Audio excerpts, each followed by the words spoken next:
ازيكم يا شباب، عاملين ايه؟ انا مع حمدي انجلش ترينر وحلقه جديده في هاف اند هاف، والنهارده شرح البريزنت سامبل. وخلينا نعرف اول حاجه ازاي نستخدم البريزنت سامبل، لان دي الحالات اللي احنا هناخدها النهارده.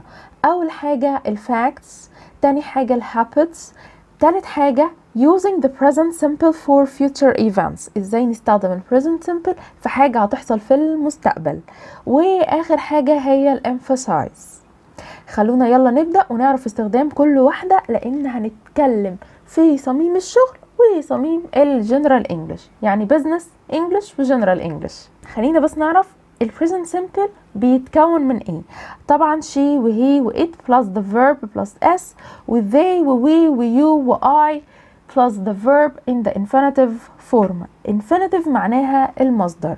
خلينا ناخد امثلة زي هنا he plays هو يلعب، she plays it plays اضفنا الاس. اما هنا I play we play you play they play، الفعل في المصدر. طب لما هنيجي ننفي هنقول he doesn't play she doesn't play it doesn't play. بالنسبة ل I و we و you و they هيبقى don't I don't play we don't play you don't play they don't play. يبقى احنا كده I و we و you و they بياخدوا don't عند النفي، اما الاستفهام برضو بياخدوا do you do we do they. بالنسبة لهنا he و she و it بياخدوا doesn't، وما ننساش اللي بعد do و does بيجي الفعل في المصدر. لو انتوا لاحظتوا هنا he plays لا he doesn't play she doesn't play. ده كده هنا النفي بتاع she و he و it doesn't they و we و you و I don't. نبدأ بأول حاجة وهي الفاكتس. الفاكتس معناها الحقائق، كل دي أمثلة عن الحقائق. لما أنا أجي أقول I walk to control my blood pressure، أنا بمشي عشان أضبط الضغط بتاعي، فدي هنا حاجة حقيقة. walking helps you to lower your blood pressure، بيساعد على اللي انت تقلل ضغط العالي. اوكي walking helps المشي. water freezes المية بتتجمد عند درجة حرارة 0 degrees Celsius. sea water contains 2.7% salt، المياه المالحة بتحتوي على contains 2.7 من الأملاح. living in the city العيش في المدينة is expensive nowadays، بقى أصبح غالي. كلمة is هنا أنا بصف فجاية في present simple. Spanish isn't difficult to learn، اللغة الأسبانية فعلا هي لغة سهلة جدا للتعلم، فعشان كده نفينا الجملة Spanish isn't difficult. ما حطيناش do و does لأن هنا am و is و are ما بيحتاجوش، لأن أنا هنا بوصف. مها is a teacher. okay I am not an HR مثلا، فهنا facts بتيجي للحقائق. تاني حاجة للديلي روتين أو الهابتس، بنستخدمها لو انت هتوصف الشغل بتاعك. الوصف الوظيفي I always take my coffee in the morning before I go to work. أحمد goes to the movies every week. I normally check my messages 4 times a day. The birds return to the island، وما اسمهاش Iceland، اسمها island، الاس is silent.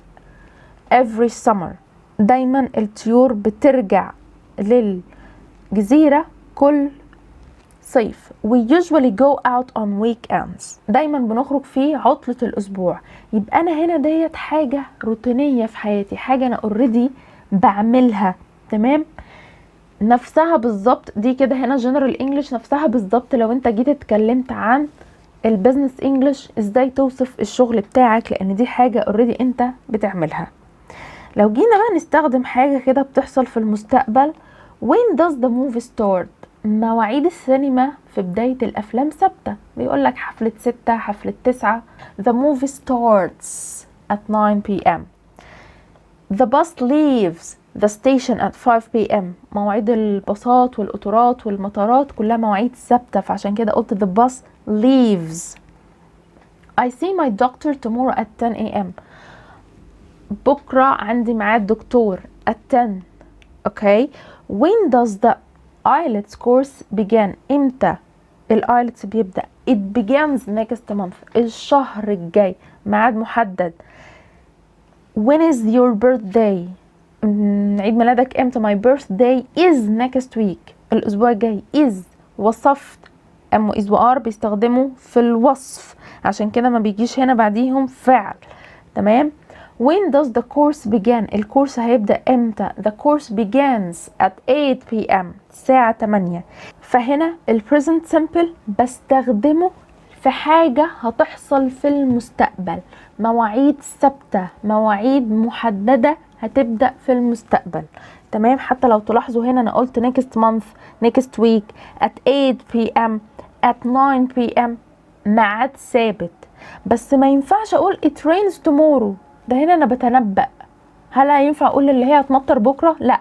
بس لما انا اجي اقول it rains in winter، اوكي، عادي، ده شيء طبيعي، اوكي، اللي هي بتمطر في الشتاء. بس ما ينفعش اقول اللي هي هتمطر بكرة، لان it rains in winter ليها دلالة اللي هي حاجة حقيقية. فده كده تالت استخدام لل present simple، وهو بيستخدم في المستقبل.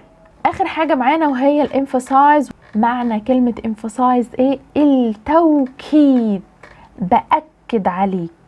تمام. لما انا اقول I like fast food، انا بحب الفاست فود. I do like fast food، ده انا بحب الفاست فود جدا، بأكد. اوكي. طيب لو انا جيت نفتها هقول I don't like fast food. جيت سألت هقول do I like fast food؟ ايه ده، هو هل انا بحب الفاست فود؟ فهنا انا سألت do، ما ينفعش اكد المعنى وانا بنفي، وما ينفعش اكد المعنى وانا بسأل. مثال تاني، احمد likes fast food. احمد does like fast food، هو بيأكد لي اللي هو بيحب الفاست فود. يبقى احنا هنا لو اخدته does جه بعديها like مش likes، عشان احنا do does معروفين بيجي فعل في مصدر. فلو هأكد المعنى هيبقى احمد does like، he does like. طب هنفي he doesn't like fast food. طب هسأل does احمد like fast food؟ تاني I have many friends. I do have many friends، انا بأكد اللي انا عندي اصحابي كتير. I don't have many friends، انا ما عنديش اصحاب كتير. طب هسأل هو انا عندي اصحاب؟ do I have many friends؟ اخر مثال، احمد has many friends. احمد does have many friends، هو بيأكد اللي هو عنده صحاب كتير. احمد doesn't have many friends، وهنا هو بينفي اللي هو ما عندوش اصحاب. ولو اخد بالكم هنا حطينا have doesn't have عشان الفعل الاصلي بتاع have verb to have. اوكي. does احمد have many friends؟ هل لدى احمد اصحاب كتير؟ فهنا التوكيد لما انا هاجي هأكد بدو وداز في ال present simple، هيجي قبل الفعل الاساسي زي like، اوكي، زي هنا have، اوكي، زي go. I can say I do go to school every day، انا بأكد اللي انا بروح المدرسة كل يوم. ده كده معنى ال emphasize. خلينا نتمرن كده، والتمرين هيكون مختلف زي ما تعودنا، وهيكون بالمحادثة. حاول اللي انت تسجل لنفسك اجابة الاسئلة ديت، وحاول تحكي وترغي في ال present simple. اتمنى اكون فدتكم. انا مع حمدي English trainer، ده نص عليا ونص عليك.